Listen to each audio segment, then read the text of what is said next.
Hello everyone, it's me Uncle John. Today I am going to read S3 3001 for Clever People by D.H. Howe. The clever old woman. An old woman lived in a small house. House was not near a village and she did not have many friends.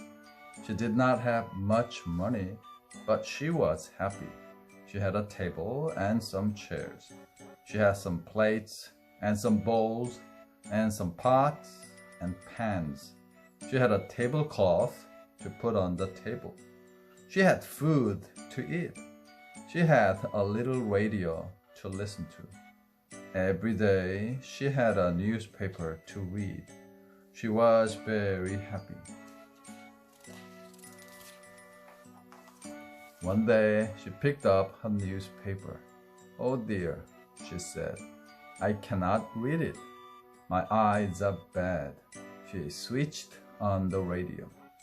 "I cannot read the newspaper, but I can listen to the radio," she said. The next morning, her eyes were weaker. "Oh dear," she said, "my eyes are weaker.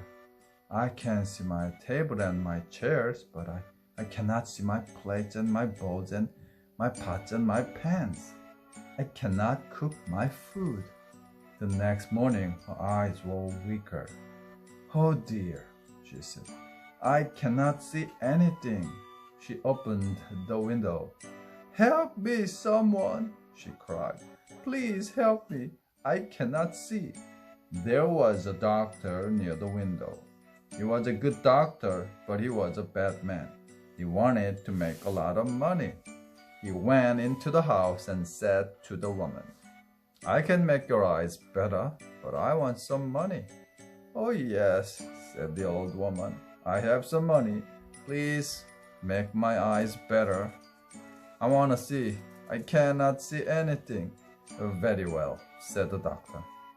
"Here's some medicine for your eyes. Wash your eyes with this medicine. It's very good."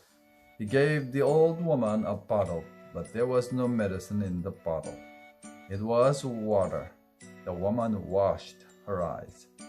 "Is that better?" asked the doctor. "No," said the woman, "I cannot see anything." "Wait," said the doctor. "Sit down and listen to your radio. Goodbye." He went, but he took one of the old woman's chairs with him. She did not see this.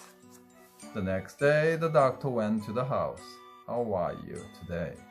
he asked the old woman. "I cannot see," she said. "Please give me some more medicine for my eyes." "Here's the medicine," said the doctor. He gave her some more water. "Wash your eyes with it. I'm coming back tomorrow." He went off, and this time he took two of the old woman's chairs. The old woman did not see this. The next day, and the day after, and the day after that, the doctor went back. Every day, he gave the old woman some more water. Every day, she washed her eyes and said, "I cannot see anything." Every day, the doctor took something away. He took away her table, all her chairs, all her plates, and all her bowls, and all her pots, and all her pans. Then one day, he took away her radio. The doctor went to see the old woman the next day. "How are you today?" he said. The old woman was very unhappy. "Oh, doctor," she cried, "your medicine is no good. I cannot see and now I cannot hear my radio." "Don't cry," said the doctor. "I have some better medicine. It's stronger than the other medicine. I'm gonna get it now, but I want some more money." "Oh yes," said the old woman. "I have some more money, but please be quick. I want to see and I want to hear my radio." "Wait," said the doctor. "I'm going now." Off he went. This time he brought back the radio and he brought back some medicine. It was not water, it was good medicine. "Wash your eyes with this," he said. "This is very good medicine." The old woman washed her eyes with the medicine. Doctor switched on the radio. "Oh, doctor," said the old woman, "I can hear my radio. This is very good medicine. Now I can hear my radio. Thank you." "Good," said the doctor. "I want a lot of money for that. Now, open your eyes. Can you see?" The woman opened her eyes. It was good medicine. She saw the doctor. And she saw her house, but she did not say, "I can't see." "No, doctor," she said, "I cannot see. I cannot see my table. I cannot see my chairs. I cannot see my plates and my bowls. I cannot see my pots and my pans. The medicine is not good, doctor. I cannot see many things." The old woman was clever. "Please wait," the doctor said. He went off and carried back the table and the chairs and all the other things and put them in the house. "Yes," said the woman, "I can see much better now. Your medicine is good, but it's not very good. Here's some money for you. It's not a lot of money. I'm giving you a little money." "Thank you," said the doctor, and he went away. The clever schoolboy. A schoolboy lived in a small house at the side of a big house. The schoolboy's father and mother did not have much money, and it was a very small house. The schoolboy worked very hard. He went to school in the morning. In the afternoon, he helped his father.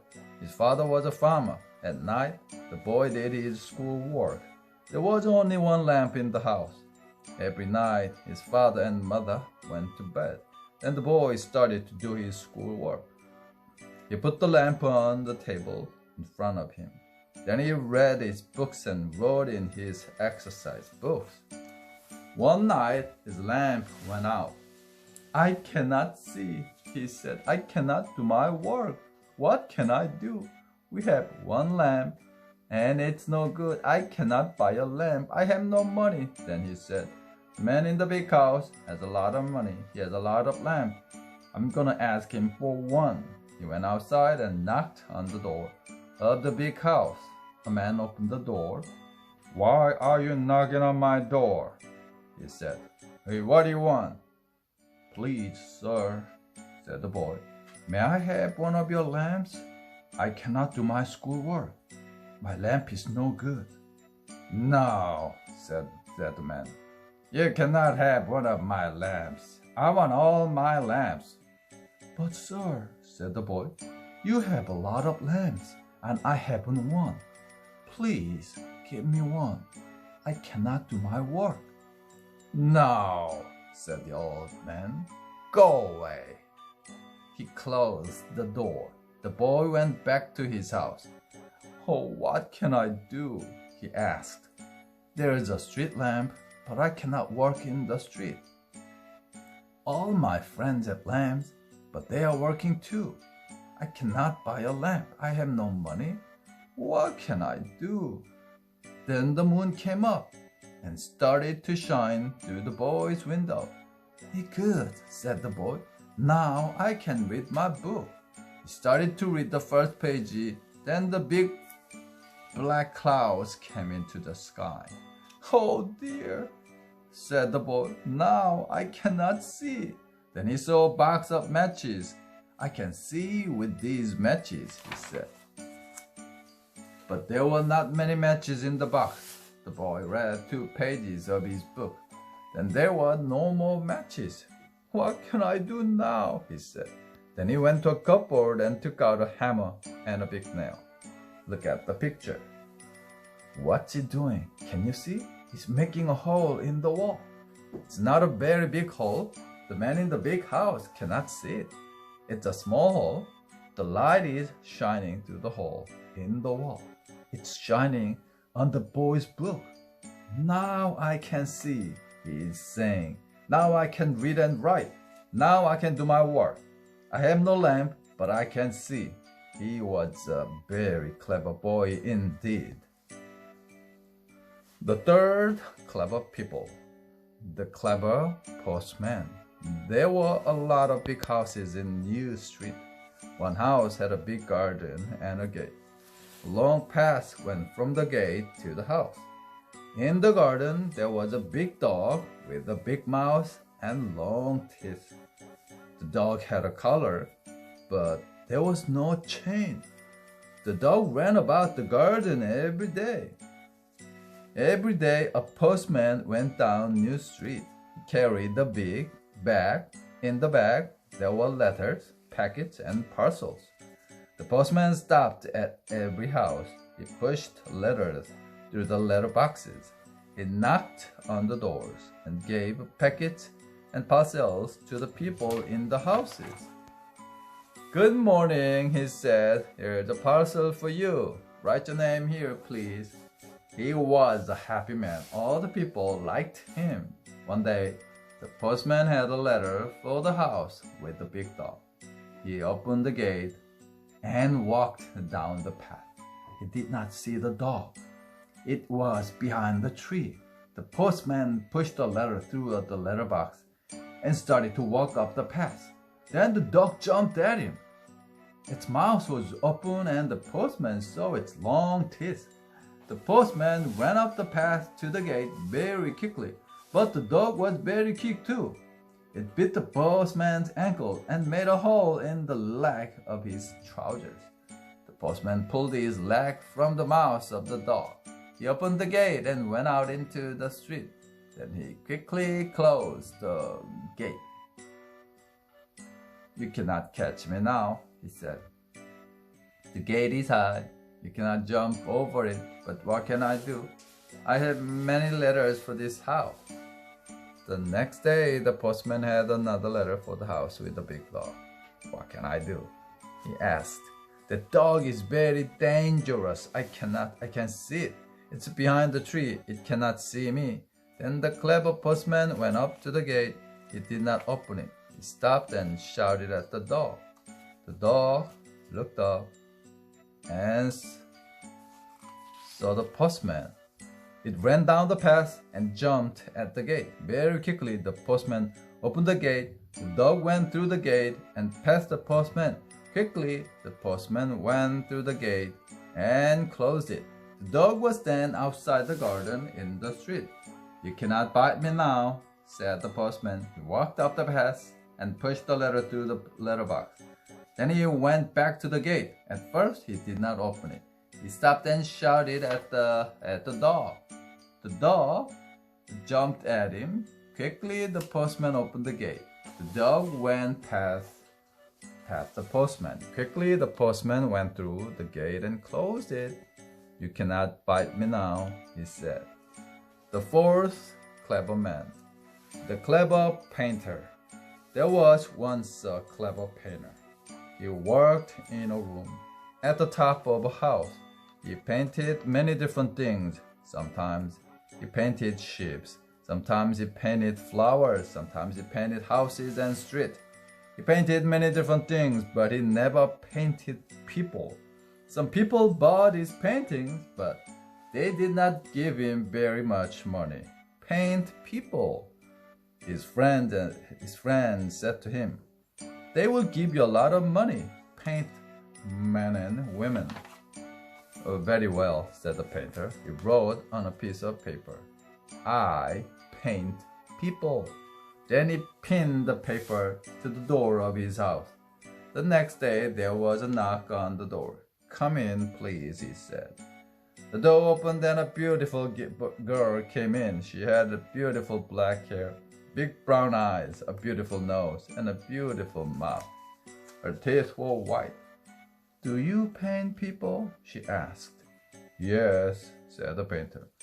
"Please paint me," said the girl. "Yes," said the painter. "Please sit on the chair under the window." The girl sat down and the painter started to paint. He painted the girl's beautiful face. He painted her beautiful black hair. He painted her big brown eyes.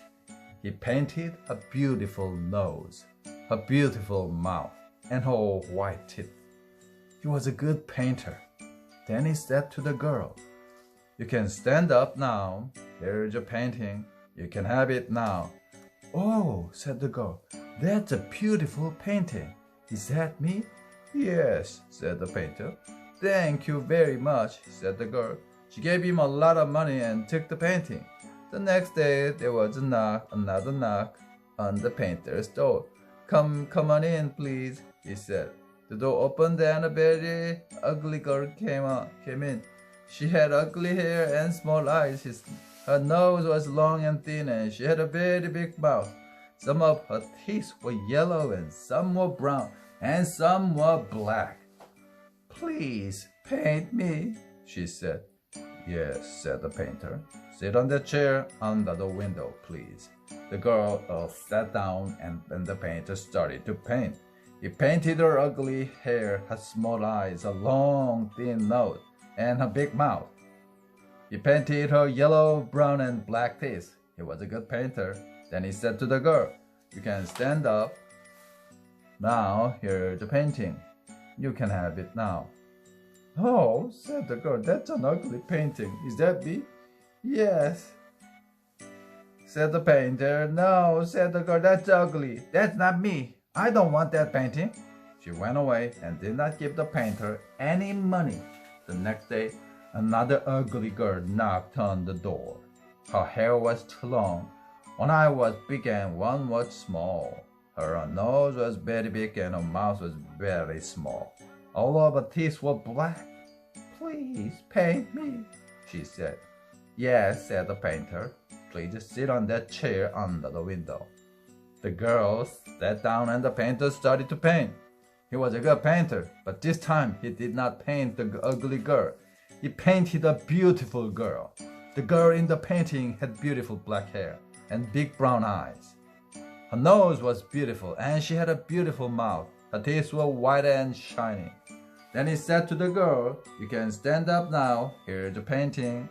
You can have it now." The girl looked at the painting and said, "Oh, that's me. That's a beautiful painting. You're a very clever painter." She gave him a lot of money and went off happily with the painting. The end.